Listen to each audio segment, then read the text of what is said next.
देखो ये है टॉपिक मैथ्स का, बट ये पूरी फिजिक्स में यूज होगा। और उस टॉपिक को हम कौन सा टॉपिक बोलते हैं बेटा? Calculus, right. तो थोड़ा सा मैं ब्रीफ दूंगा, उससे मुझे आइडिया भी लग जाएगा कितना आपको पता है कितना नहीं। इनफैक्ट जब आप 11th-12th में डेरिवेशन करते हो तो मैक्सिमम डेरिवेशन भी हम किससे करते हैं बेटा? Calculus, right. नीट लेवल पे ज़्यादा कैलकुलस का रोल नहीं होता। कितना होता है मैं बताऊंगा। ऑब्वियसली इंजीनियरिंग में मैथ्स में आप कैलकुलस पढ़ते हो तो उसमें फिजिक्स में किसी भी लेवल का कैलकुलस का क्वेश्चन आ सकता है, ठीक है ना, ध्यान रखना। तो कैलकुलस के दो हिस्से होते हैं, एक है डिफरेंशिएशन और दूसरा क्या है बेटा? Integration. Differentiation and integration, right. जैसे हम कहते हैं नेशनल इंटीग्रेशन, इसका मतलब क्या होता है? What is literal meaning of integration? Integrate का मतलब क्या? अच्छा चलो हिंदी में पूछ लेता हूँ। इंटीग्रेशन का मतलब जोड़ना या तोड़ना? जोड़ना। इंटीग्रेशन मतलब जोड़ना। तो ऑब्वियसली डिफरेंशिएशन मतलब तोड़ना, ठीक है ना। तो यही जोड़ने और तोड़ने की मैथमेटिक्स को हम क्या बोलते हैं बेटा? कैलकुलस। अब देखो, जैसे फिजिक्स में आपको किसी बहुत छोटे टाइम, मतलब एक सेकेंड का कह लो हजारवां हिस्सा या लाखवां मिलियन पार्ट में कोई चीज निकालनी है, यानी एक सेकेंड को बहुत छोटे पार्ट्स में ब्रेक करना है, तोड़ना है, तो डिफरेंशिएशन यूज करेंगे या इंटीग्रेशन? डिफरेंशिएशन, क्योंकि डिफरेंशिएशन का काम क्या होता है बेटा? ब्रेक करना। तो जब भी कभी एक बड़ी चीज को बहुत छोटे छोटे हिस्सों में ब्रेक करना होता है तो उसको हम क्या बोलते हैं बेटा? Differentiation, right. इसीलिए जितनी भी इंस्टेंटेनियस चीज कैलकुलेट करते हैं वो हम किससे करते हैं बेटा? डिफरेंशिएशन। ऐसे ही अब छोटी छोटी हिस्सों को, छोटी छोटी चीजों को क्लब करके, इकट्ठा करके बड़ा करना है, तो वहां पे हम क्या यूज करेंगे बेटा? इंटीग्रेशन, ठीक है ना। So we do one by one. पहले मैं आपको डिफरेंशिएशन के बारे में बताऊंगा, फिर उसका एप्लीकेशन जो क्वेश्चंस फिजिक्स में होते हैं वो कराऊंगा, फिर इंटीग्रेशन कराऊंगा, ठीक है ना। तो बेसिक मतलब समझ में आ गया बेटा कि कहाँ डिफरेंशिएशन यूज होता है, कहाँ integration. Okay, so now we switch to this differentiation. Differentiation जानने के लिए डिफरेंशिएशन में सबसे पहले ये बात आती है कि किसको आप डिफरेंशिएट करें। जैसे फॉर एग्जांपल जो बच्चे अभी इस साल का नीट देंगे या कह लो इंजीनियरिंग का एग्ज़ाम देंगे, स्पेशली मान लो इंजीनियरिंग वाले, और आपका सिलेक्शन हो गया, आप IIT NIT किसी अच्छे कॉलेज में पहुंच गए, और एक वहाँ पे एक वर्ड यूज़ होता है रैगिंग, बहुत ख़राब वर्ड है रैगिंग, लेकिन एक अच्छी रैगिंग भी होती है, हेल्दी रैगिंग। अब जाओगे तो अब पता चलेगा। तो आपसे उन्होंने पूछा कि x स्क्वायर का डिफरेंशिएशन क्या होगा, क्या बताओगे छूटते ही? 2x। और जैसे ही 2x बताओगे तुरंत आपको थप्पड़ पड़ेगा सीनियर से, ठीक है ना। क्यों पड़ेगा मैं बताता हूँ उसको, मतलब आप वैसे मत लेना। सीनियर ये बोलेगा कि क्या मैंने आपको ये बोला कि किसके रिस्पेक्ट में x स्क्वायर का डिफरेंशिएशन 2x कब होता है? जब हम किसके रिस्पेक्ट में करते हैं? x square. ये बात समझ जाए बेटा। It means when we differentiate any function then we have to decide कि किसके रिस्पेक्ट में करें। पहली चीज तो ये ध्यान रख लो बेटा, ठीक है ना। तो अब जिस चीज को डिफरेंशिएट करते हैं बेटा उसको बोलते हैं function. If y is equal to fx, इसका मतलब क्या हुआ? y is the function of x। x को क्या बोलेंगे बेटा? x क्या कहलाता है? वेरिएबल। क्या कहलाता है? वेरिएबल। तो जब भी हम डिफरेंशिएट करते हैं वेरिएबल के, तो dy बाई, इसका सिंबल क्या होता है बेटा? dy upon dx। dy मतलब y का बहुत छोटा हिस्सा, dx मतलब x का बहुत छोटा हिस्सा बेटा, ठीक है ना। और इसको लैंग्वेज में ऐसे बोलते हैं डिफरेंशिएशन ऑफ y। किसके रिस्पेक्ट में बेटा? With respect to x। This is the meaning of differentiation, dy by dx। अब इसी के बेस पे कई सारे स्टैंडर्ड फॉर्मूले हैं, तकरीबन मान के चलो 15-20 फॉर्मूले हैं, लेकिन फिजिक्स में 3 और 4 फॉर्मूले से आपकी पूरी फिजिक्स का काम चल जाएगा, ठीक है ना। वो कौन कौन से हैं मैं पूछता हूँ, आई होप आप में से मैक्सिमम बच्चों को पता होगा। सबसे पहले x की पावर n का differentiation. What is the differentiation of x to the power n? Very good, शाबाश बेटा। आप सबको जिनको पता है बहुत अच्छी बात। जो पावर है उसको आगे किया और पावर में घटा दिया। x की power n is equal to nx n minus 1। फिर आगे बढ़े, d by dx of sine x। कौन बताएगा? साइन x का क्या हो जाएगा? cos x। Very good. Similarly अगर मैं कहूँ cos x, तो cos x का क्या हो जाएगा माइनस, cos x का हो गया माइनस, ठीक है ना। मेरी यही 3 यूज होते हैं, इसके अलावा कभी कभार ये भी यूज होता है। देखो मैथ्स में तो कोई भी डिफरेंशिएशन आ जाता है, मैं भी उन नीट के बच्चे जो मैथ्स जिनका सब्जेक्ट नहीं है उनको ध्यान में रखते हुए बता रहा हूँ। अगर सिर्फ मैथ्स की क्लास होती तो मैं बताते नहीं, क्योंकि कैलकुलस में आप पढ़ते हो उसको भी। d/dx ln x का क्या मतलब होता है?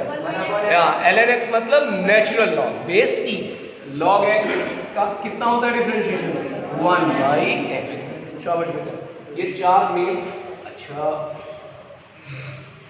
किसी कांस्टेंट का डिफरेंशिएशन क्या होगा c। अगर अकेला कांस्टेंट है तो कांस्टेंट का डिफरेंशिएशन क्या होता है बेटा c। इफ यू डिफरेंशिएट, सीधी सी बात है बेटा, अगर कोई चीज फिक्स है, कांस्टेंट है, इसका मतलब आप उसको तोड़ नहीं सकते, ऑब्वियसली तो उसका डिफरेंशिएशन क्या हो जाएगा बेटा c। मैथमेटिकली भी वही आता है। ओके, ये 5 है और अभी इसी में बीच में और भी चीजें आएंगी, मैं बताता जाऊंगा। अब ये ध्यान रखना कि जैसे बेटा ये यहाँ हमने x यूज किया है, क्योंकि जनरली अननोन के लिए हम कौन सा अल्फाबेट यूज करते हैं x, लेकिन जरूरी नहीं x ही हो, y हो सकता है, z a b c d का कुछ भी हो सकता है, मींस एनी वेरिएबल यहाँ पे हो सकता है, ठीक है, ध्यान रखना। ओके, यहाँ तक में किसी को कोई डाउट कहीं किसी तक? ओके, अब देखो इसको फिजिक्स में कैसे यूज करते हैं।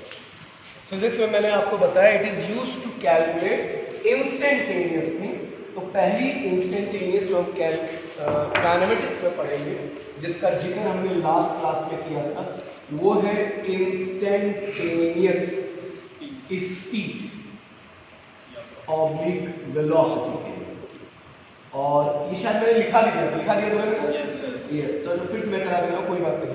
डिस्प्लेसमेंट को अगर हम डिफरेंशिएट करें किसके रिस्पेक्ट में, टाइम के रिस्पेक्ट में। अरे सौरभ, कोई और अगर मार करो ये एकदम खत्म हो जाए, कोई दूसरे कलर का भी हो तो चलेगा, अगर तो पैर क्या क्या मार दूर तक के बच्चों अगर कोई v इज इक्वल टू क्या हो गया बेटा ds अपॉन dt। इसका मतलब डिस्प्लेसमेंट को डिफरेंशिएट किया तो क्या मिल गया वेलोसिटी, और अगर वेक्टर के फॉर्म में नहीं दिया है तो डिस्टेंस को डिफरेंशिएट किया तो क्या हो गया बेटा speed. Similarly acceleration dv upon dt, velocity को डिफरेंशिएट कर दिया, क्या आ गया बेटा एक्सेलरेशन। ये बात समझ रहे? अब हम स्टार्ट करते हैं। ये देखो सारा रॉ मटेरियल इकट्ठा हो गया, ये फॉर्मूला है, इस फॉर्मूले में ये चीजें यूज होने वाली है। Now we are going to start, ठीक है ना। पहला क्वेश्चन, आई होप कि छूटते ही आंसर इसका आना चाहिए, एकदम आसान वाला क्वेश्चन है। एस यहाँ पे मैं सिंबल लूंगा डिस्टेंस के लिए और टी सिंबल लूंगा टाइम के लिए। S in metre is equal to T square minus T plus 1। मानो मैंने T square minus T plus 1, कोई डाउट नहीं बेटा? अब अगर मैं कहूँ find time when body comes at rest. Rest का मतलब क्या होता है? हाँ, कोई जिसकी वेलोसिटी जब क्या हो जाए जीरो, उसी को हम इंग्लिश में रेस्ट, हिंदी में विराम बोलते हैं। कितना बेटा 0.5। ये एक बच्चे ने तुरंत जैसे मैंने बोला इसने आंसर दिया 1/2.5 सेकेंड। बाकी लोग ट्राई करो। एस मीटर है, डिस्टेंस में है मीटर में, टी है टाइम सेकंड में। आपको पता करना है किस टाइम पे वो रेस्ट पे आ जाएगा। रेस्ट पे आने का मतलब पहले हमें क्या निकालना पड़ेगा बेटा वी को किसके इक्वल कर देंगे 0। सॉल्व कर लेंगे, टी की वैल्यू आ जाएगी, ठीक है।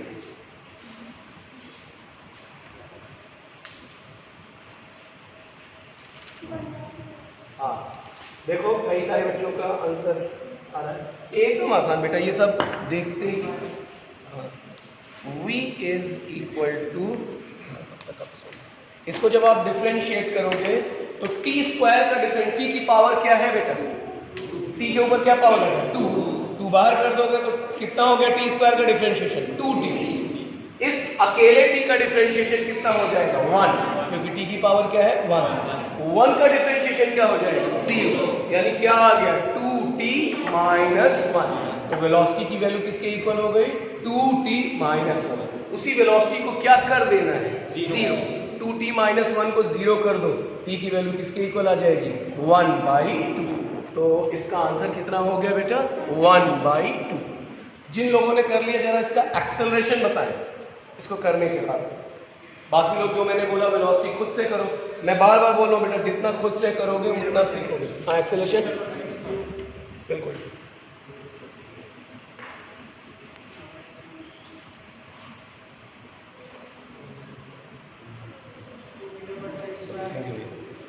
हाँ देखिए भाई फटाफट देखो वेलोसिटी जब आपने किया इसको आपने लिखा लाइक ds/dt, t स्क्वायर का डिफरेंशिएशन 2t, t का डिफरेंशियल 1, 1 का डिफरेंशियल 0।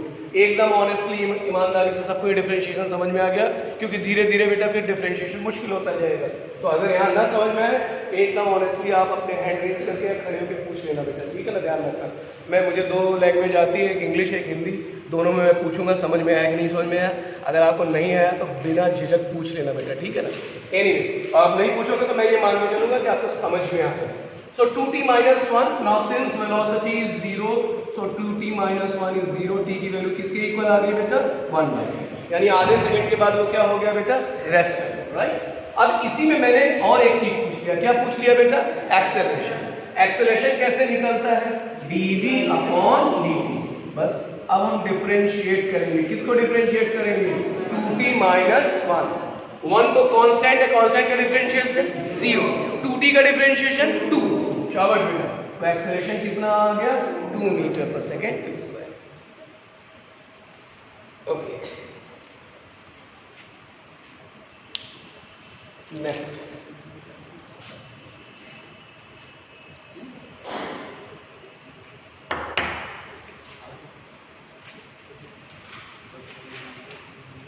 ये s है, s is equal to sine t plus cos t। t time है, s डिस्टेंस है, दोनों SI यूनिट्स में मीटर में और वो सेकंड में।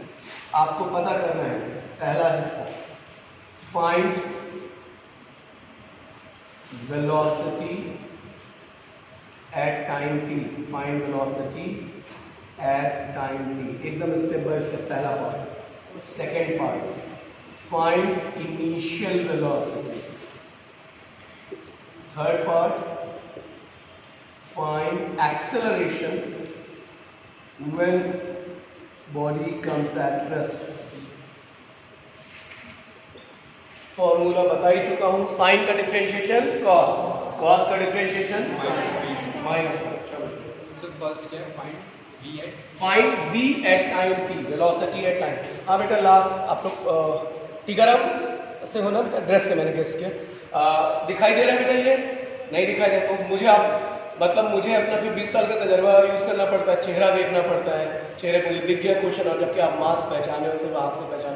तो बोलो बेटा, जहाँ थोड़ा मैं अगले क्वेश्चन से फॉन्ट बढ़ाता हूँ, जिसको जहाँ तकलीफ हो बताया करो।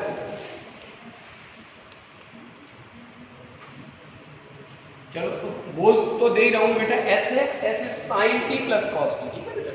Find t velocity at time t।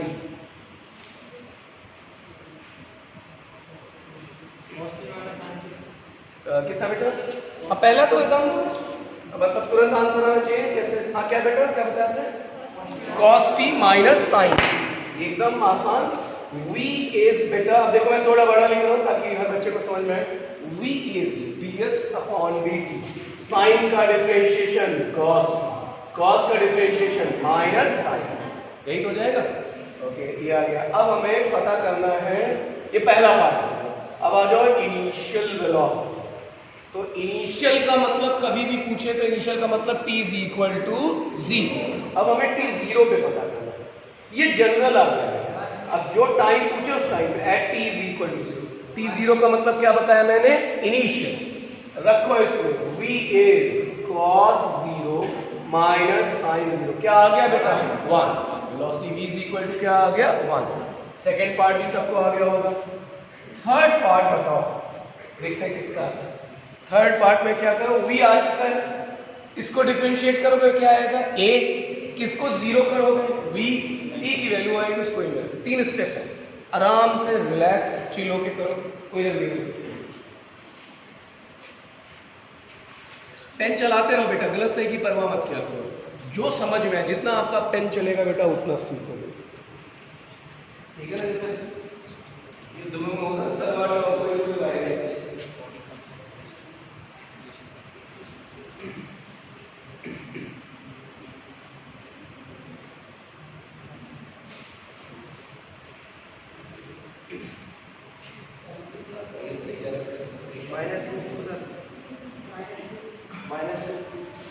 Last वाला है बेटा acceleration when body comes at rest। आपका एक्सप्रेशन बना है -2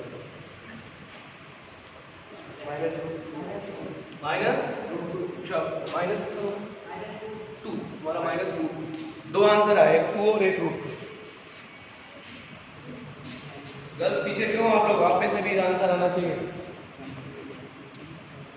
वेलोसिटी को 0 करो बेटा और तुम्हारा डिफरेंशिएशन सही है, उसको बताता हूँ।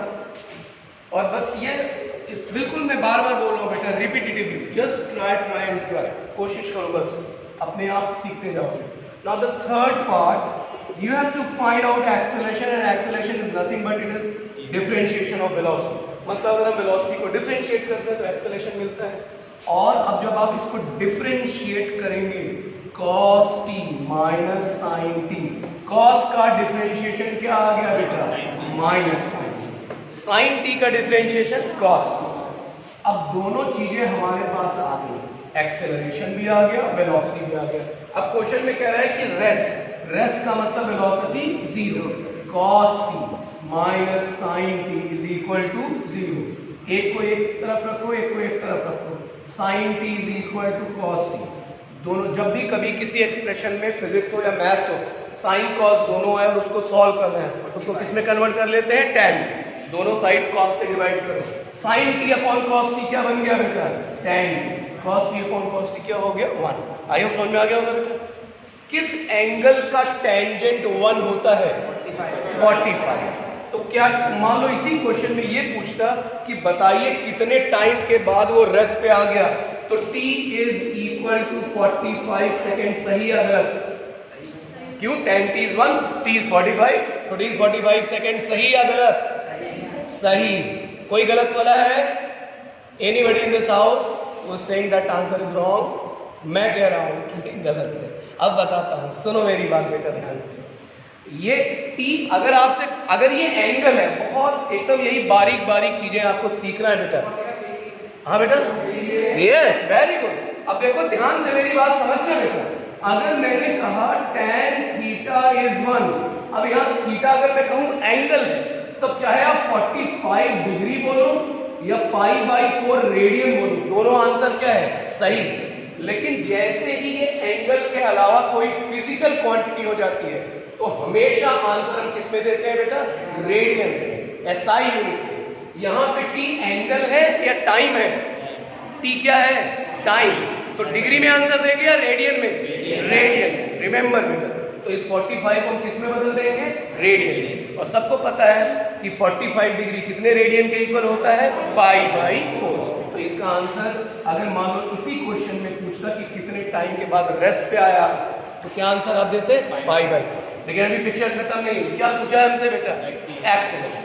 अब इसी t की वैल्यू किस में रख देंगे? a। सो द आखिरी step a is minus sin t, t मतलब π/4 माइनस cos π/4। तो ये हो जाएगा -1/√2 माइनस 1/√2, 2/√2, कितना आ गया? √2। तो इसका आंसर हो गया √2। बिल्कुल ठीक है, शाबाश बेटा। माइनस आने का मतलब एक्सेलरेशन या रिटार्डेशन? रिटार्डेशन। तो इसी क्वेश्चन में अगर पूछता कि बताइए जब वो रेस्ट पे आएगा तो एक्सेलरेट कर रहा है, रिटार्ड तो रिटार्ड आता है। कहीं किसी को किसी स्टेप में बेटा कोई डाउट पूछ लेना।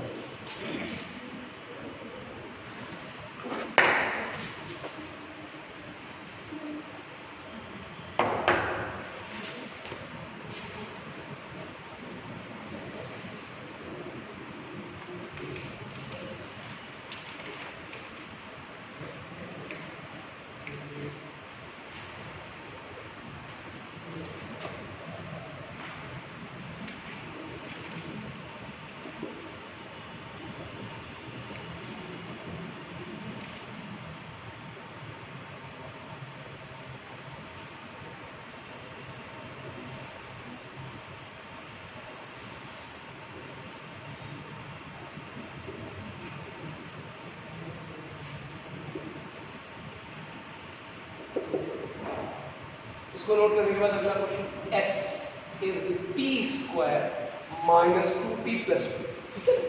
s is position of particle moving in straight line at time t, यहाँ पोजीशन है s, t स्क्वायर में आपको पता करना है find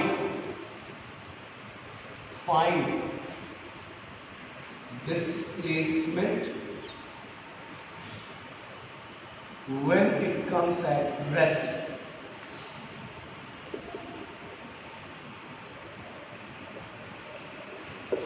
Find displacement when it comes at rest. T square minus 2t plus 2.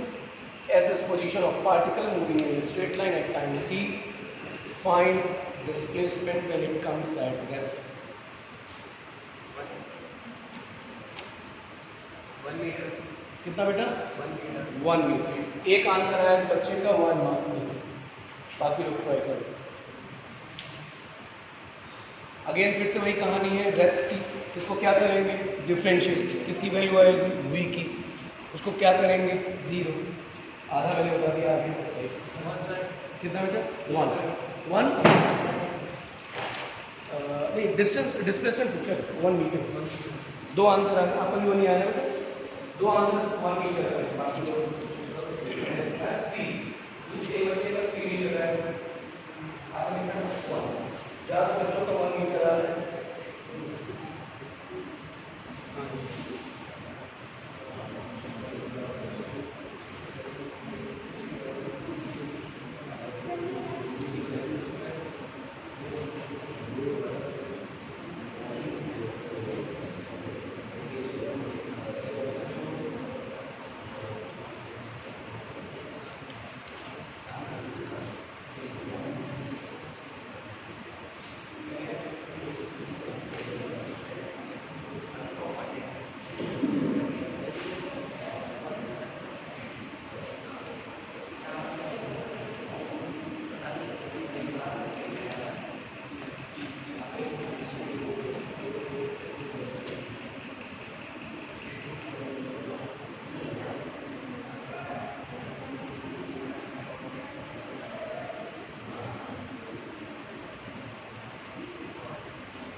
Okay, देखो most of the student got कितना? 1। Okay, देखते हैं बेटा, लेट्स सी। ज़्यादा बच्चों ने 1 किया है।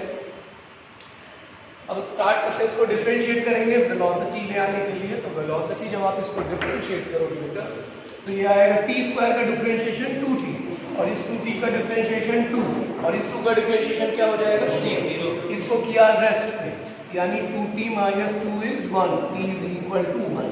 ठीक है, ये तो सबका आ रहा, ये बिल्कुल सही आ रहा था सबका। लेकिन ये नहीं पूछा हमसे, क्या पूछा है बेटा? डिस्टेंस। हमें रख दिया इसमें, s पे रखा बेटा, तो क्या आ जाएगा? t स्क्वायर 1 का स्क्वायर माइनस 2 इंटू 1 प्लस 2, यही तो आएगा बेटा? 1 माइनस 2 प्लस 2, यानी कितना आ गया? 1। यही सबका आ रहा है ना बेटा? बट बहुत अफसोस के साथ मुझे कहना पड़ेगा कि ये गलत है, और यही सिखाना है बेटा। इंटर एग्जाम में बहुत सारे ऐसे क्वेश्चन आएंगे, देख के लगे हम सब कुछ तो सही करते जा रहे हैं। ये क्यों गलत है? गलत इसलिए है कि क्वेश्चन आपने नहीं सही पढ़ा। 99% जब s दिया रहता है तो s डिस्प्लेसमेंट होता है। यहाँ पे s क्या दिया हुआ है? What is this s? Position. क्या डिस्प्लेसमेंट और पोजीशन दोनों सेम होती है बेटा? क्या रिश्ता है दोनों के बीच में? What is the relation between displacement and position?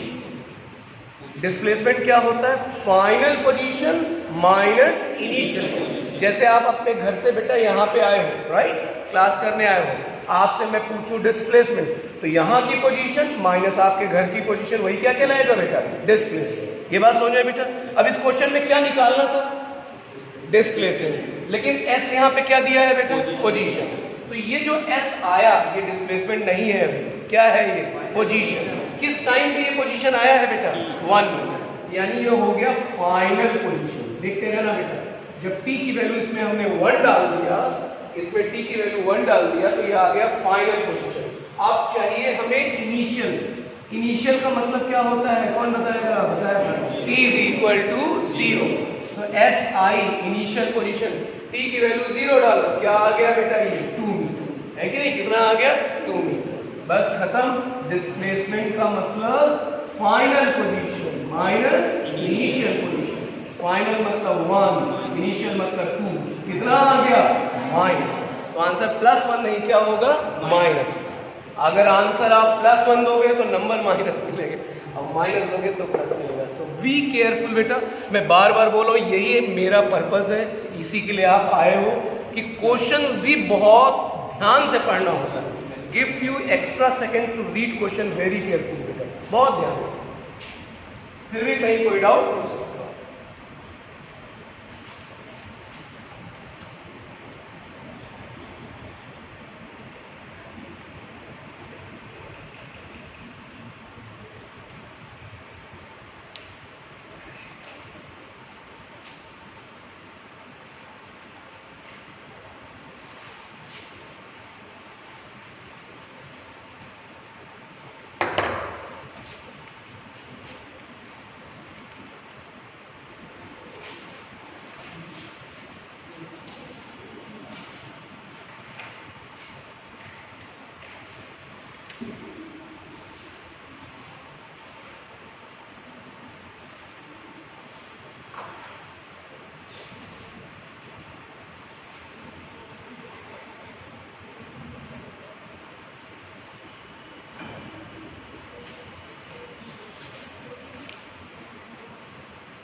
अगला क्वेश्चन बेटा, t+1 is root x, x is position at time, x क्या है t टाइम का पोजीशन, आपको पता है। हाँ x, मैं जानबूझ के याद रखना जो डिस्टेंस का सिंबल या डिस्प्लेसमेंट, s भी कई बार यूज होता है, कई बार r, कई बार x, कई बार y, ध्यान रखना कोई फर्क नहीं पड़ता। यहाँ पे हमने x यूज किया है, तो x है t टाइम पे उसकी पोजीशन, ठीक है।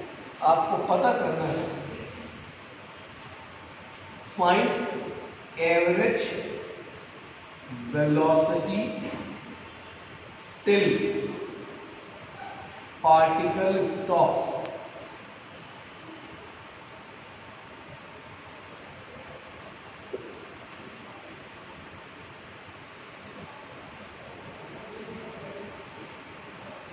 Find average velocity, AVG average, VEL velocity. Find average velocity till particle stops. Again stops का मतलब velocity 0, ठीक है। ट्राई करो बेटा आराम से। एवरेज वेलोसिटी का फॉर्मूला क्या होता है, डिस्प्लेसमेंट अपॉन टाइम। तो धीरे धीरे देखो क्वेश्चंस के स्टेप्स में बढ़ा रहा हूँ बेटा। अगेन x के ऊपर रूट लगा है, पूरी फिजिक्स में जब भी किसी क्वांटिटी के ऊपर रूट अगर आ जाए तो उससे कैसे निजात पाते हैं, हाँ क्या करेंगे, स्क्वायर। क्या अभी मैं दोनों साइड का स्क्वायर कर दूं तो हमारा काम हो जाएगा, क्यों, जो रूट है वो क्या हो जाएगा, हट जाएगा। करो दोनों साइड का स्क्वायर। तो पहली चीज तो यही ध्यान रखना बेटा, जब भी कभी स्क्वायर रूट आए दोनों साइड का स्क्वायर रूट करो।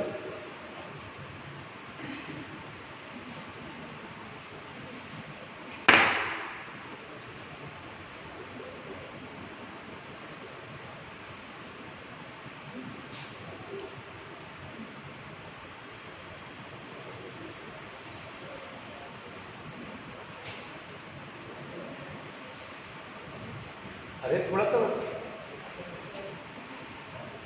दिमाग लगाओ, पेन चलाने की शायद ज़रूरत ना पड़े आंसर देने मैं। ये सब का आ गया होगा, दोनों साइड का स्क्वायर करेंगे यही तो आएगा। अब जरा इसको डिफरेंशिएट करो तो क्या आ जाएगा, v is equal to dx upon dt। बहुत बार कर चुके, टी स्क्वायर का डिफरेंशिएशन 2t, 1 का डिफरेंशिएशन 0 प्लस 2, ये आ गया।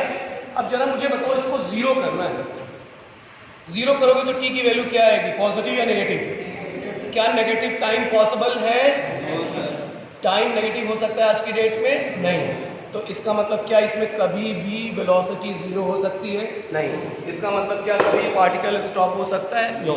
तो इस तरह के भी कई बार आप जब करते होगे क्वेश्चन, बीच में कई बार ऐसे क्वेश्चंस आते हैं जिन क्वेश्चन का सोल्यूशन नहीं होता, उसमें ऑप्शन या तो रहता है नन ऑफ द अबव, या रहता है कैन नॉट डिटरमाइन। कुछ ऐसे क्वेश्चन होते हैं जिसमें डेटा की ज़रूरत होती है, तो डेटा इनसफिशिएंट, इस तरह के ऑप्शंस होते हैं, ठीक है ना।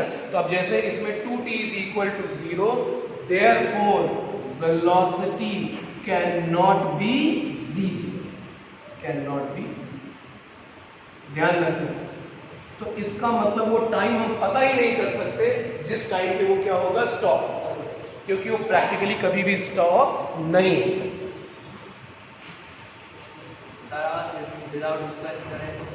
बिना स्क्वायर किए अगर करना है तो भी वेलोसिटी को तो जीरो करना ही पड़ेगा। मतलब इस क्वेश्चन को सॉल्व करने के लिए आपको स्टॉप का मतलब कोई चीज कब होगी, जब v जीरो हो। तो चाहे जैसे करो बेटा, वो तो वही आना है। वो तो हम बस अपनी मैथमेटिकल कैलकुलेशन को आसान करने के लिए स्क्वायर करें। हाँ, इसमें आप देखो, अगर मैं इसका ग्राफ बोलूँ, ये सबने लिख लिया तो मैं आगे बढ़ूँगी। आप देखो कुछ इन बच्चों ने कुछ सवाल उठाए और मैं चाहता हूँ ऐसे क्लास में सवाल उठे बेटा, तो बहुत अच्छा लगेगा आपको भी और मुझे भी लगेगा कि हाँ कुछ चीज़ें समझ में आ रही है। ये देखो, जैसे मैं इसका ग्राफ, अब देखो सीखो ग्राफ का क्या फ़ायदा होता है। इसका ग्राफ अगर मैं बोलूँ तो ये t का x का मल्टीपल क्या कहलाता है, y is equal to m x plus c में x का मल्टीपल जो m होता है उसको क्या बोलते हैं, स्लोप। पॉजिटिव या नेगेटिव, पॉजिटिव। इंटरसेप्ट पॉजिटिव या नेगेटिव, पॉजिटिव। इसका ग्राफ ड्रॉ करोगे ना ऐसे आएगा, क्यों, t 0 डालो, v की वैल्यू 2 से शुरू होगा, टाइम बढ़ाते जाएंगे, वेलोसिटी बढ़ती जाएगी या घटती जाएगी, बढ़ती। टाइम बढ़ाते जा रहे हैं, वेलोसिटी बढ़ती जा रही है, मतलब क्या कभी वो रुक पाएगा नहीं। रुकने के लिए बीच में वेलोसिटी को क्या होना पड़ेगा, घटना पड़ेगा। तो एक एक्सप्लेनेशन तो ये है कि ग्राफ इसका बढ़ता जा रहा है, इसका मतलब वेलोसिटी कभी भी जीरो नहीं हो सकती। मान लो कोई मैथमेटिकली पूछे कि क्यों नहीं, और बहुत सारे लॉजिक है। अगर मैं इसी में एक्सेलरेशन पूछूं तो एक्सेलरेशन किसके इक्वल हो जाएगा, dv अपॉन dt। जरा बताओ 2t का डिफरेंशिएशन 2 का डिफरेंशिएशन क्या आया, ये पॉजिटिव आया नेगेटिव, पॉजिटिव मतलब एक्सेलरेशन या रिटार्डेशन, एक्सेलरेशन। एक्सेलरेशन का मतलब स्पीड बढ़ना या घटना, कोई चीज एक्सेलरेट, आप अपनी स्कूटी पे बैठे यूं कर दिया, ठीक है, अब ये चलती जा रही, मतलब हम यहाँ पे ऑब्वियसली फ्रिक्शन वाली चीज हम लेके नहीं चल रहे, लेकिन अगर आप एक्सेलरेट कर रहे हो, थ्रू आउट आपकी गाड़ी एक्सेलरेट हो रही है, कभी भी गाड़ी रुकेगी नहीं। तो यहाँ पे थ्रू आउट एक्सेलरेशन हो रहा है, इसका मतलब पार्टिकल कभी भी स्टॉप नहीं है। आई होप समझ में आ गया होगा बेटा। तो ध्यान रखना, कुछ इस तरह के भी क्वेश्चन आते हैं, बिल्कुल घबराना मत। कई बार जब हमें ऑप्शन नजर नहीं आते तब एक बार को घबरा जाते हैं, लेकिन ऐसे क्वेश्चन में एक ऑप्शन डेफिनेटली ऐसे रहता है जो इस तरह का आंसर देगा। Okay, next. जैसे इसमें कितने बच्चे, 11, ऑलमोस्ट सारे, 2-3 बच्चों को छोड़ के वो भी 11 कर, ऑलमोस्ट सबने 11 कर लिया। टर्मिनल वेलोसिटी चैप्टर टॉपिक किस चैप्टर में आता है, टर्मिनल वेलोसिटी। शाबाश बेटा, ताजा एग्जाम देके आई है, इसका एकदम याद है, इसने बताया मैकेनिकल प्रॉपर्टी ऑफ फ्लूइड्स। बिल्कुल सही बताया इस बच्चे ने कि जो टर्मिनल वेलोसिटी वर्ड आता है। अब बताओ किसको बोलते हैं terminal velocity, anybody in this classroom जो बताए टर्मिनल वेलोसिटी।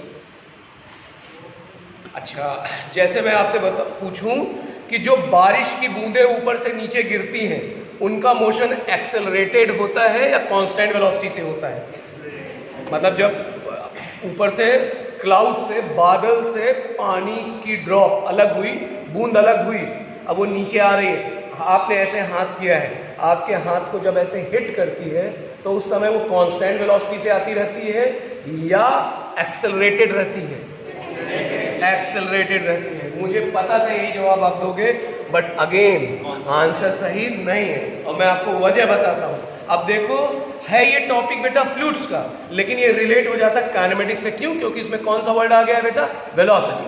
देखो बताता हूँ, कोई लिखेगा नहीं, ये मान लो बादल है बेटा सपोज, और ये ग्राउंड है हमारी जमीन है, और मान लो ये सपोज 5 किलोमीटर की ऊंचाई पे है, सपोज यहाँ से एक पानी की बूंद गिरी, मान लो उसका मास हम 10 ग्राम में ले गए, ठीक है ना, 10 ग्राम का कोई एक ड्रॉप मिल गया, ठीक है।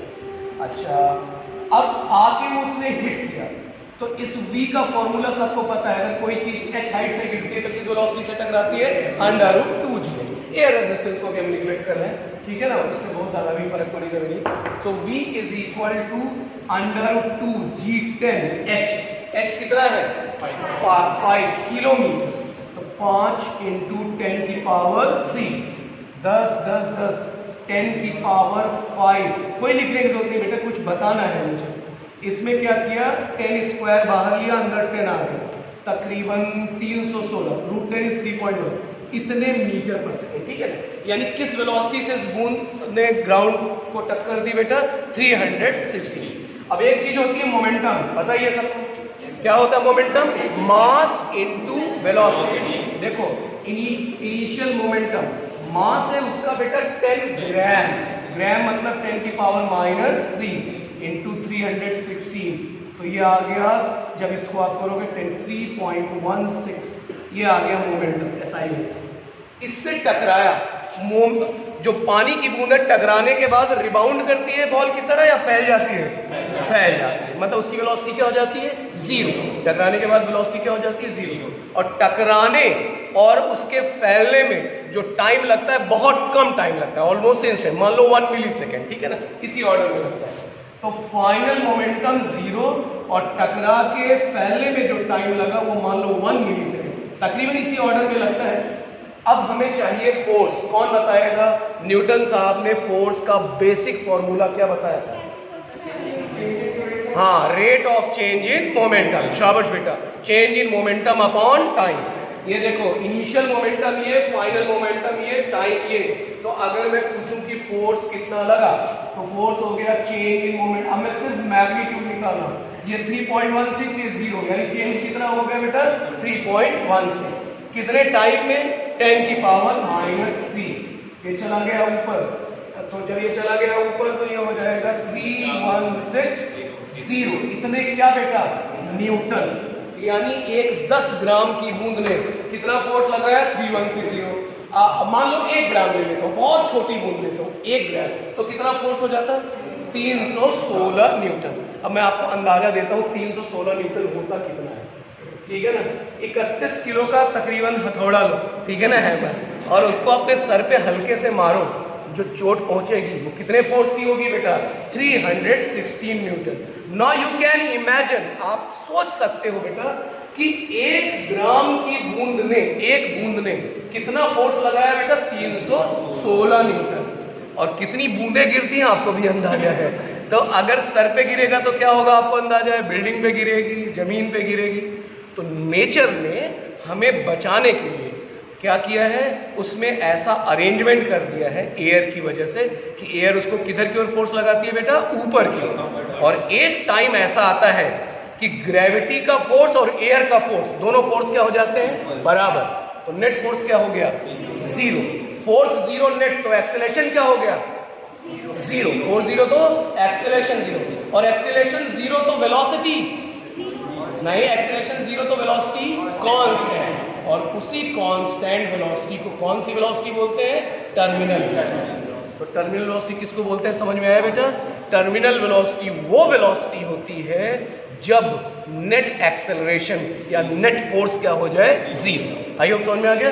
तो काइनेमेटिक्स में भी मैं दूंगा क्वेश्चन, जब भी आपसे कहे फाइंड टर्मिनल वेलोसिटी, इसका मतलब उसमें आपको क्या निकालना है, एक्सेलरेशन, और उसको किसके इक्वल कर देना है, 0। और कोई पूछे आपसे, ये फ्लूइड्स वाली भी चीज़ मैं इसी में जोड़ देता हूँ, कोई पूछे कि पानी के बूंदों का, जो बारिश की बूंदें हैं, उनका मूवमेंट कांस्टेंट वेलोसिटी एक्सेलरेटेड, तो क्या बोलोगे, कांस्टेंट टर्मिनल वेलोसिटी। इसी का यूज, अब ये टॉपिक छिड़ा है तो मैं इसको कंप्लीट कर देता हूँ। टर्मिनल वेलोसिटी का ये नेचुरल एग्जाम्पल हो गया, बारिश की बूंद। कोई बताए इसका आर्टिफिशियल यूज कहाँ और यूज होता है, टर्मिनल वेलोसिटी का कहाँ पे यूज करते हैं, या आपके सिलेबस में 11 में आपने टर्मिनल वेलोसिटी से नहीं, इलेक्ट्रोस्टैट में उसका यूज़ करते हैं, बिल्कुल ठीक है, लेकिन मैं प्रैक्टिकल यूज़ पूछ रहा हूँ। बिल्कुल सही है आपकी बात, मिलीगन्स ऑयल ड्रॉप में करते हैं। कोई और बताए, आपका आंसर बिल्कुल सही है। कोई और, अच्छा मैं ऐसे हिंट देता हूँ, जैसे मान लो कभी आप प्लेन में कुछ प्रॉब्लम हुई, ठीक है ना, एरोप्लेन में कुछ प्रॉब्लम हुई, अब ये है आग लगी, मान लो अनफॉर्चुनेटली बेटा, कभी ना हो ऐसा, तो क्या करते हैं, बैठे रहते हैं, आग जल रही है, सर्दी है, ठीक है, ठीक है, क्या करते हैं बचने के लिए, जंप करते हैं, ऐसे जंप कर देते हैं, चलो देखा जाएगा। किसकी मदद लेते हैं, parachute, exactly. So parachute is based on, parachute is the application of what, terminal velocity. क्या होता है जब आप पैराशूट से जंप करते हो बेटा, तो शुरू में ग्रेविटी फोर्स ज़्यादा होता है, तेजी से नीचे आते हैं, एक्सेलरेट करते रहते हैं। एक टाइम ऐसा आता है कि ऊपर का फोर्स और नीचे का फोर्स क्या हो जाता है, बराबर। Again acceleration zero, velocity constant, और उसी टर्मिनल वेलोसिटी से हम नीचे की ओर सेफली लैंड कर जाते हैं बेटा, ठीक है ना, ध्यान रखना। इसीलिए पैराशूट को जब बनाया जाता है बेटा, तो बहुत ऐसे नहीं कि चलो पैराशूट की दुकान खोल लेते हैं, उसके लिए प्रॉपर गवर्नमेंट से नॉर्म्स लेने पड़ते हैं। मोर देन 1000 टाइम्स उसकी टेस्टिंग होती है कि पता चला वहां से आपने जंप लगाया और टर्मिनल वेलोसिटी मिली नहीं, अब वहां तो कुछ कर भी नहीं सकते कि फोन करके बता रहे भैया आपका पैराशूट काम नहीं कर रहा है, तो वो बोलेगा ठीक है आप आ जाइए हम बदल देंगे, तो उसकी भी कोई संभावना नहीं है। इसलिए उसको बहुत यू कैन से कि बहुत अच्छे खासे उसके लिए नॉर्म्स होते हैं, तो बनाया जाता है। अब लिखो टर्मिनल वेलोसिटी पे question, find terminal velocity, find terminal velocity if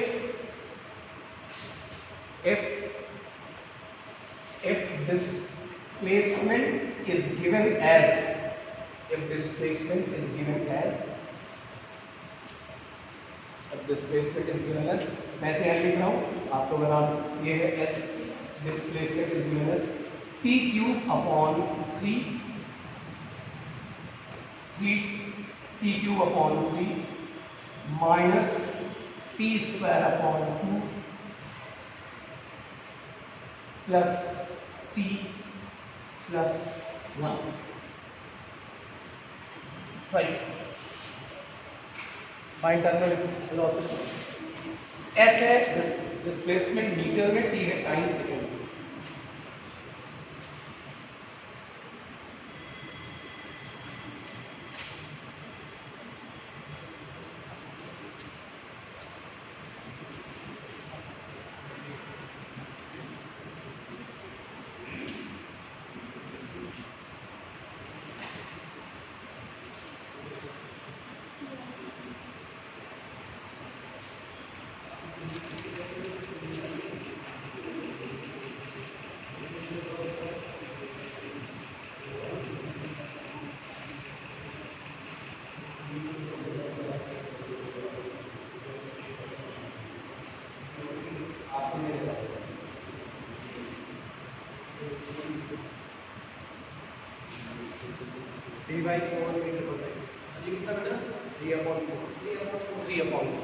देखो 2-3 बच्चों ने एक साथ नहीं किया।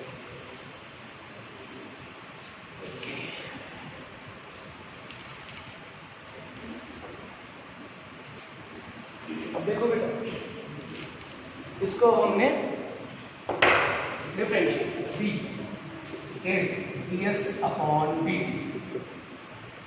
3 कांस्टेंट जब कभी हम डिफरेंशिएट करते हैं कांस्टेंट एज इट इज करते हैं। टी क्यूब का डिफरेंशिएशन कितना हो गया बेटा, 3t स्क्वायर, फिर नीचे 2 कांस्टेंट, t स्क्वायर का डिफरेंशिएशन कितना हो गया 2t, इस सिर्फ t का डिफरेंशिएशन कितना 1, सिर्फ 1 का डिफरेंशिएशन क्या हो गया 0। 3 से 3 गया, 2 से 2 गया, ये आ गया t square minus 2t plus 1।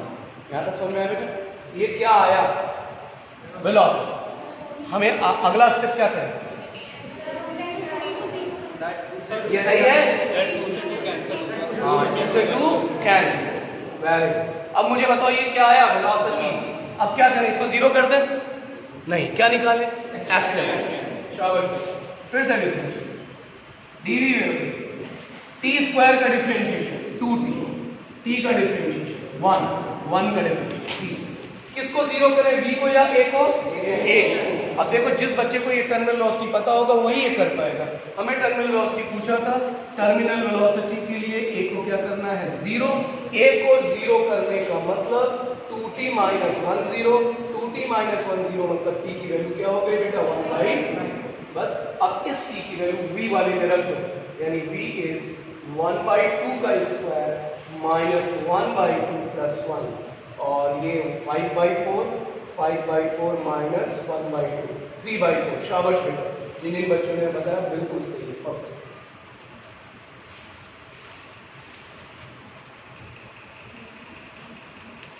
तो ये कुछ मैंने आपको बताया बेटा। अब कम टाइम में जब ज़्यादा चीज़ें करनी होती हैं तो थोड़ा सा टैक्टफुली चीज़ें करनी होती हैं, प्रैक्टिस आपको घर पे करना होगा। तो ये अब इसी में मुश्किल क्वेश्चन करना है, डिफरेंशिएशन मुश्किल कर दो, फंक्शन मुश्किल कर दो, डिफरेंशिएशन मुश्किल हो जाएगा, क्वेश्चन मुश्किल हो जाएगा। फिजिक्स कुछ नहीं मुश्किल होगी। सबने लिख लिया हो तो मैं आगे बढ़ूँ, लिख okay. Now we are moving to integration. सबने लिख लिया हो तो देखो इंटीग्रेशन स्टार्ट बिठा दो, लिख लिया? अच्छा मैं इधर तो बताइए देता हूँ। अब हम आते हैं इंटीग्रेशन बेटा। इंटीग्रेशन के बारे में जो शुरू में मैंने बताया, इसका मतलब होता है जोड़ना। तो फिजिक्स में जब भी हमें कहीं कोई चीज़ ऐड करनी होती है, सम करना होता है, तो वहाँ पे हम किस चीज़ का यूज़ करते हैं? हाँ बेटा, हाँ हाँ बिल्कुल जा सकते हो। अच्छा कोई बात नहीं, ठीक है। कहाँ से आते हो बेटा? हाँ बुलंदशहर से। तो कैसे रोज, तो कैसे पॉसिबल है बेटा? ठीक है, कोई बात नहीं बेटा, कोई बात नहीं। पहले अपना यहाँ पे स्टे का अरेंजमेंट करो बेटा, ठीक है ना, वो ज़्यादा ज़रूरी है। ओके हाँ, इंटीग्रेशन। इंटीग्रेशन में देखो क्या है कि हमें जोड़ना है। इंटीग्रेशन का सिंबल देखो ये, पहले हम यहाँ लिखते हैं फंक्शन, इसका वेरिएबल x है, तो इसको क्या लिखेंगे बेटा? x। इसको क्या बोलते हैं? i को क्या कहेंगे? या इसको चलो मान लो ऐसे मैंने लिख दिया y dx। इसको लैंग्वेज में क्या बोला जाता है? किसको इंटीग्रेट कर रहे हैं? y। किसके रिस्पेक्ट में? x। तो ये बोलेंगे i is integration of y with respect to x। ये बात समझ में बेटा? पहली चीज तो ये। दूसरी फिर दूसरी चीज, इंटीग्रेशन दो तरह का होता है, एक इनडेफिनिट और एक क्या बेटा? डेफिनिट। फिजिक्स में हम कोई इनडेफिनिट बात नहीं करते बेटा, हम एक फिक्स बात करते हैं, ठीक है ना। तो हमें ये पता करना होता है वेरिएबल कहाँ से लेके कहाँ तक जाएगा, उसको कहते हैं लिमिट्स। क्या बोलते हैं बेटा? लिमिट। तो क्या होगा, जो चीज नीचे लिखी होती है उसको कौन सी लिमिट बोलते हैं? Lower limit. जो ऊपर लिखा रहेगा उसको क्या बोलेंगे? Upper limit. This is upper limit, this is lower limit. कुछ बच्चों के दिमाग में ये होता है लोअर लिमिट छोटे वाले को बोलते हैं, अपर लिमिट बड़े वाले। ऐसा कुछ भी नहीं है। लोअर का मतलब कम नहीं होता, लोअर का मतलब नीचे। जो नीचे होता है वो लोअर लिमिट, जो ऊपर होता है अपर लिमिट। कोई भी छोटा बड़ा हो सकता है, ठीक है। अब देखो इसको सॉल्व कैसे करते हैं। अभी मैं कुछ फॉर्मूले बताऊंगा, उस फॉर्मूले की मदद से इसको इंटीग्रेट करेंगे। और मान लो इंटीग्रेट करके वो y आ गया, ये स्मॉल y इंटीग्रेट करके मान लो किस में बदल गया बेटा? Capital y। फिर इसको एक स्क्वायर ब्रैकेट, बड़े ब्रैकेट में क्लोज कर देते हैं। नीचे लिख देते हैं लोअर लिमिट, ऊपर लिख देते हैं अपर लिमिट। फिर उसके बाद कौन सी वैल्यू रखी जाती है? अपर वैल्यू या lower value? Upper. y b minus y a। This is the way to find out integration in between some limits, जो कि फिजिक्स में यूज होना है। तो इतना नोट कर, जिनको नहीं पता है वो नोट करें, जिनको पता है बहुत अच्छी बात है। और कुछ स्टैंडर्ड फॉर्मूले मैं लिख रहा हूँ,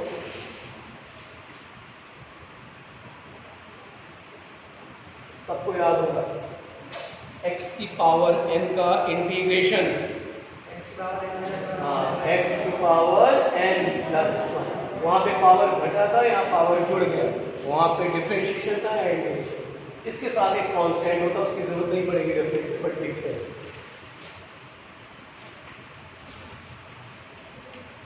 ये n की किस वैल्यू के लिए वैलिड होता है? सारी वैल्यूज के लिए, पॉजिटिव नेगेटिव कुछ भी n की वैल्यू रखते हैं, सबके लिए वैलिड है ये फॉर्मूला। या कुछ ऐसा है, शर्त है इसकी, हाँ पॉजिटिव। इन्होंने बोला n की सिर्फ पॉजिटिव वैल्यूज के लिए। सही कह रही है? नेगेटिव के लिए नहीं वैलिड है? आवाज में दम नहीं है? नेगेटिव के लिए नहीं है। सबका ये कहना है कि n सिर्फ पॉजिटिव के लिए। मुझे मत देखना, मैं बहुत अच्छी एक्टिंग कर सकता हूँ, नेचर से बिल्कुल अंदाजा नहीं लगाता हूँ। हाँ नेगेटिव के लिए अच्छा, ये सबके लिए है, पॉजिटिव नेगेटिव फ्रैक्शन डेसिमल सबके लिए, सिवाय एक वैल्यू के। कौन बताएगा?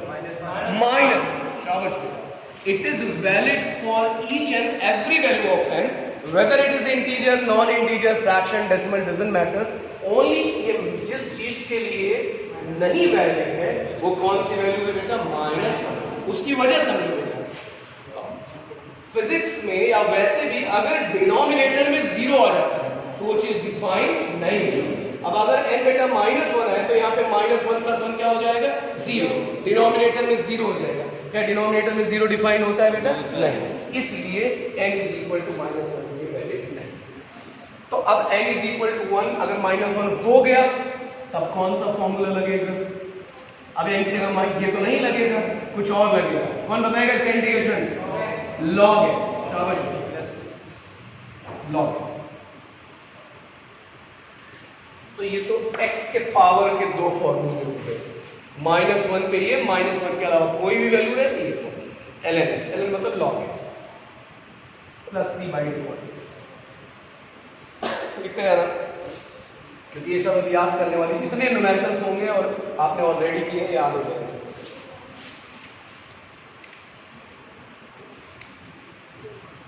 sin x का इंटीग्रेशन माइनस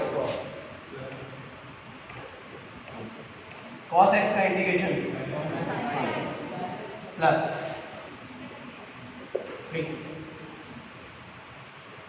तो फिजिक्स की अगर हम बात करें तो मेनली इन्हीं चार से हमारा काम बन जाता है।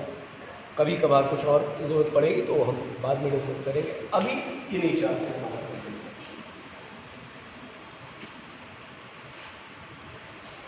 अब इस इंटीग्रेशन का फिजिक्स में यूज कैसे बेटा?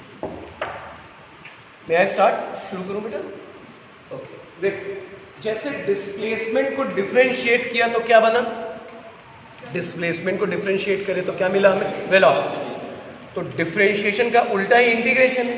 तो अगर डिस्प्लेसमेंट को डिफरेंशिएट करके वेलोसिटी मिलती है तो वेलोसिटी को इंटीग्रेट करके क्या मिल जाएगा? डिस्प्लेसमेंट। इट्स वेरी सिंपल बेटा, ठीक है ना? तो जैसे v is ds/dt, इसका मतलब ds = क्या हो जाएगा? v। ये देखो, ये है डिस्प्लेसमेंट और ये क्या है? वेलोसिटी और टाइम का इंटीग्रेशन। तो वेलोसिटी को अगर हम इंटीग्रेट करते हैं बेटा तो हमें क्या मिल जाता है? Displacement. Similarly a is dv/dt, यानी अगर मैं dv एक तरफ कर दूं बेटा तो ये a dt, यानी एक्सेलरेशन को अगर हम इंटीग्रेट करें टाइम के रिस्पेक्ट में तो हमें क्या मिल जाएगा? एक्सेलरेशन को अगर इंटीग्रेट, जैसे इसमें देखो वेलोसिटी को इंटीग्रेट कर दिया तो क्या मिल गया? डिस्प्लेसमेंट। एक्सेलरेशन को इंटीग्रेट कर दिया तो क्या मिल गया? वेलोसिटी नहीं, चेंज इन वेलोसिटी। क्या बेटा? चेंज। इसकी लिमिट होती है इनिशियल टू फाइनल। एक्चुअली ये बेटा चेंज इन पोजीशन है, जिसको हम क्या नाम दे देते हैं? डिस्प्लेसमेंट। तो ध्यान रखना, एक्सेलरेशन टाइम को जब हम इंटीग्रेट करेंगे तो क्या मिलेगा बेटा? Change in velocity. उसमें एक वेलोसिटी पता रहेगी, दूसरी वेलोसिटी निकालना। नोट करो, फिर मैं इस पे क्वेश्चन स्टार्ट करता हूँ।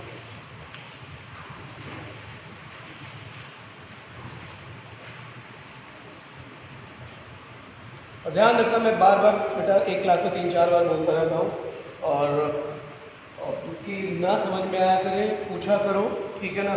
और कुछ बच्चे जो हिंदी मीडियम वाले हैं अगर उनको इंग्लिश मीडियम में कोई दिक्कत आती है तो भी बिल्कुल पूछा करो। देखो कमज़ोर वो नहीं है कि जिसे आता नहीं है, कमज़ोर वो है जो पूछता नहीं है। ध्यान रखना, इस मेरी मार्क माई वर्ड्स, इस बात को ध्यान रखना बेटा, ठीक है ना? आप अगर नहीं आता और नहीं पूछते हो देन यू आर राइट। और अगर आप पूछ रहे हो कुछ भी नहीं आ रहा है बिल्कुल चलेगा बेटा, उसी को सीखने के लिए आए हो। अगर सब कुछ पता तो यहाँ आने की क्या जरूरत, ठीक है? तो आप इस चीज़ को ध्यान रखें। मैं स्टार्ट करता हूँ पहला क्वेश्चन, फर्स्ट क्वेश्चन। हाँ जी,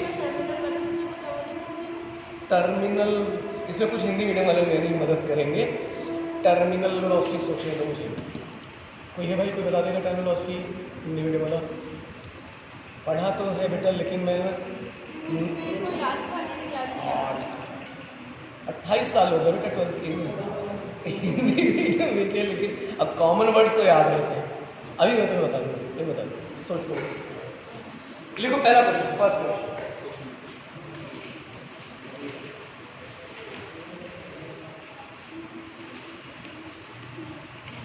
लिखो, a particle starts from rest. A particle starts from rest with acceleration. A particle starts from rest with acceleration root t. A is equal to root t metre per second square, root t metre per second square, t time है second, root t metre per second square. A particle start from the speed acceleration root t meter per second square. Find its speed after 4 seconds. Find its speed after 4 seconds. 4 second के बाद इसकी speed पता करना है। u initial velocity क्या दिया हुआ है?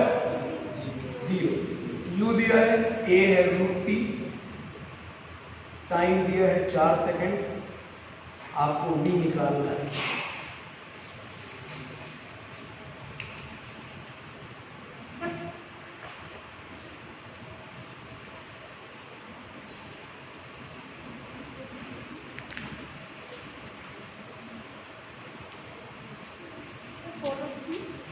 कितना बेटा? अभी अभी जस्ट वेट।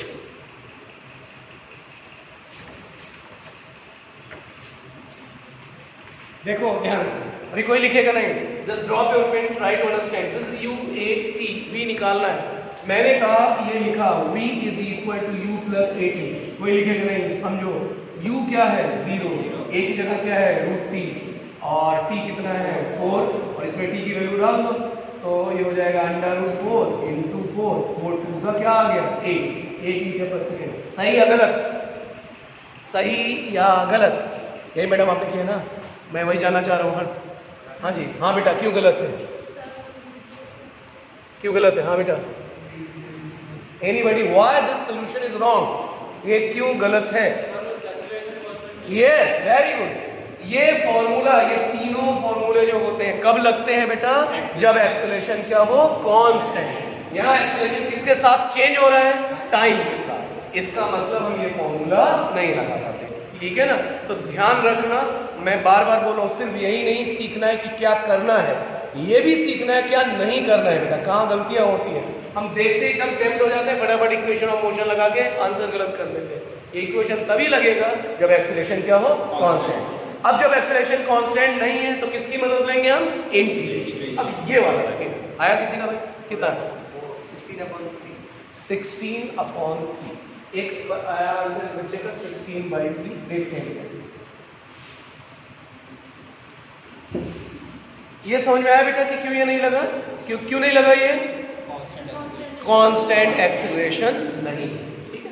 अब देखो, जहां कभी डाउट आए ना बेटा कि फॉर्मूला लग पाएगा या नहीं लग पाएगा, पूरी फिजिक्स की बात मैं कर रहा हूँ, सिर्फ इसी चैप्टर की बात नहीं, जहां पे भी आपको लगेगा कि ये फॉर्मूला लग पाएगा नहीं लग पाएगा, जैसे ही डाउट हो, बेहतर है उसको इंटीग्रेशन से करो।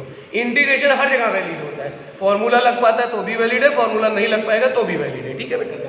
अब हम रखेंगे a की जगह क्या रखूं? a की value under root T dt velocity. अब देखो लिमिट, देखो जो बच्चे जिनका मैथ्स में थोड़ा हाथ तंग है, सीखे, नीचे लिखते हैं लोअर लिमिट। शुरू में उसकी वेलोसिटी क्या थी? 0। उस समय टाइम क्या था? 0। हमें कितने सेकंड पे बताना है? 4 सेकंड पे वेलोसिटी मान लिया कितनी है? v। लेफ्ट साइड में बाएं साइड का इंटीग्रेशन क्या होगा? हाँ जी, जो जिनको पता नहीं है या भूल गए, dx का इंटीग्रेशन क्या होता है? x। मतलब समझ लो dx के छोटे छोटे टुकड़े मिला दिया, ये किसका छोटा टुकड़ा है? x का, तो मिला दोगे तो क्या बन जाएगा? x। फिजिकल मीनिंग, ठीक है बेटा? तो ऐसे ही इंटीग्रल dv क्या हो गया बताइए? v। Limit 0 to v। Root का मतलब पावर 1/2। रूट का मतलब पावर कितनी होती है? 1/2।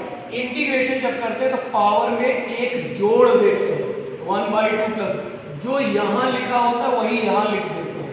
1/2 प्लस 1 जोड़ोगे 3/2 आएगा। लिमिट क्या बेटा? 0 to 4।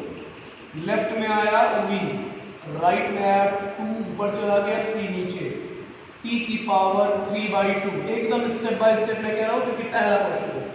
2/3। t की जगह पहले 4 रखूँ या 0 रखूँ? 4 अपर वैल्यू, 4 की पावर 3/2 माइनस 0, ये आ गया 2/3। 4 को क्या लिख सकता हूं मैं? 2 स्क्वायर की पावर 3/2 माइनस 0।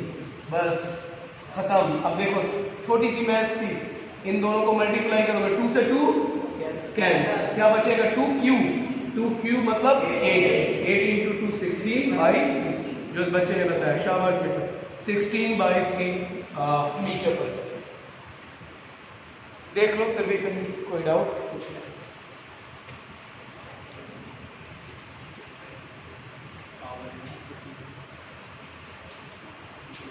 ये बेटा 4 को 2 स्क्वायर लिख दिया, ये 4 की पावर 3/2 को कैसे ये लिख दिया समझ में बेटा, 4 की जगह क्या लिख दिया 2 square.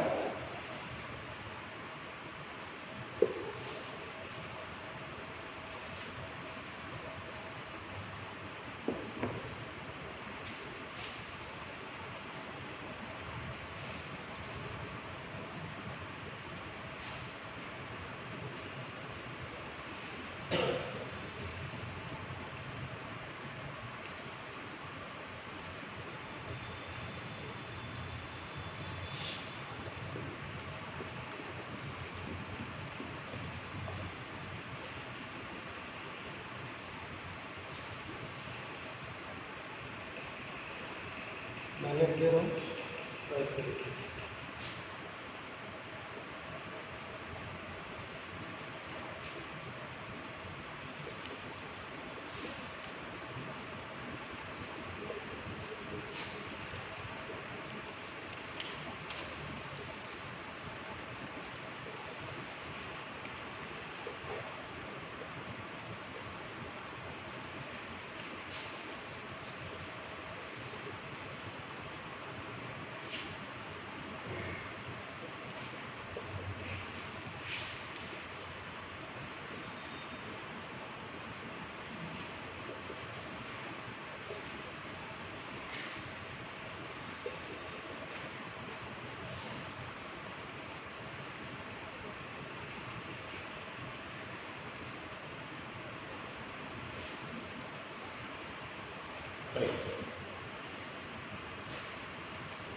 V obviously velocity 3 sin t plus 4 cos t if particle starts from origin along axis, origin से चलता है x axis के लिए, आपको पता करना है find its position at t is equal to pi by 4 second, t is equal to pi by 4 second पे उसकी पोजीशन है।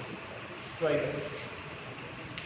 If particle starts from origin along x-axis, find its position at t is equal to pi by 4.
One about room. Okay, room. Okay. और बस last question. मेरे घड़ी दे दे आदर्श बेटा, Google में तो इसकी हिंदी दिखा रहा है अंतिम गति। ठीक है, टन हो सकता हो, क्योंकि उसके बाद उसकी वेलोसिटी बढ़नी नहीं है, तो माइट भी सही हो। हाँ देखो, इस क्वेश्चन में हम आते हैं 3 sin t plus 4 cos t, इसको हमें इंटीग्रेट करना है। Integrate s is integral v, sine का इंटीग्रेशन कॉस, प्लस या माइनस, माइनस। जैसे ही किसी इंटीग्रेशन में नेगेटिव आए बेटा, उसको आप बाहर कर दो, ठीक है ना, ध्यान रखो, माइनस कॉस, कॉस का इंटीग्रेशन साइन, ये आ गया, इसको डाल दिया लिमिट के अंदर। लिमिट कहां से कहां तक? 0 से π/4, क्योंकि इनिशियल मतलब पाई हो गया। बस अब लास्ट स्टेप देखो ध्यान से, -3 पहले t की जगह π/4 रखेंगे, प्लस फिर t की जगह क्या रखेंगे, फिर से पाई। बहुत सारे बच्चे जैसे ही एक लिमिट 0 दिखती है उसके हम मान के चलते हैं उसकी वैल्यू क्या आएगी, 0, लेकिन यहाँ 0 नहीं आएगी, आप खुद देखो।